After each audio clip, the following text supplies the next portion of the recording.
दूसरे विश्व युद्ध के 79 साल बाद दुनिया एक बार फिर कांप रही है। शक्तिशाली देश अपने अहम के चलते लगातार तीसरे विश्व युद्ध की दहलीज पर बढ़ते जा रहे हैं।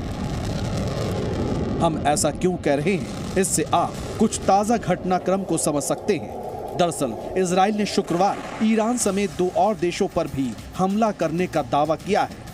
इजराइल ने ईरान पर मिसाइल और ड्रोन से हमले किए, जिसमें मुख्य तौर पर ईरान के एयरपोर्ट और न्यूक्लियर प्लांट वाले शहर इस्फहान को निशाना बनाया था। हालांकि ईरान ने इजरायली हमले की खबरों को खारिज किया है, जबकि इस पूरे घटनाक्रम के बीच मिडिल ईस्ट में तनाव बरकरार है। इराक में भी ईरान समर्थित मलेशिया के एक सैन्य अड्डे पर 5 विस्फोटों में 3 लोगों की मौत हो गई है। जाहिर है मिडिल ईस्ट में तनाव बरकरार है।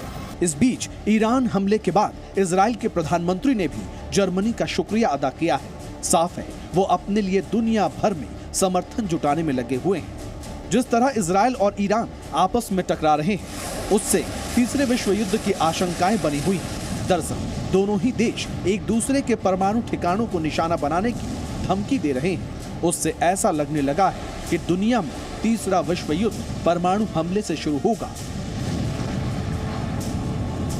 आज ईरान के इस्फहान शहर में हुए एक के बाद एक हमला और दूसरी वजह ईरान के न्यूक्लियर सिक्योरिटी इंचार्ज की धमकी। आपको बता दें कि इस्फहान शहर में ही ईरान की सबसे बड़ी न्यूक्लियर फैसिलिटी है। इस बीच ईरान में इजराइल के खिलाफ भी जमकर विरोध प्रदर्शन हो रहा है। जानकारों का मानना है कि तेहरान तेल अवीव अपनी दुश्मनी में इतनी तेजी से आगे बढ़ते जा रहे हैं कि उसको खत्म करने के लिए ईरान ने पहले हमास और हिजबुल्लाह जैसे आतंकी संगठनों का साथ लिया और अब खुद ही 300 ड्रोन अटैक कर खतरे की घंटी तेजी से बढ़ा दी है। क्या मिडिल ईस्ट सुलग रहा है? क्या तीसरे विश्व युद्ध के लिए मिडिल ईस्ट जिम्मेदार हो सकता है?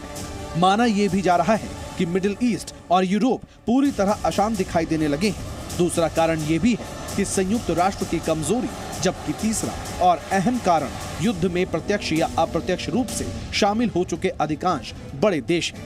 अब संयुक्त राष्ट्र को भी नए युद्ध का खतरा सता रहा है। ब्यूरो रिपोर्ट, जी न्यूज़।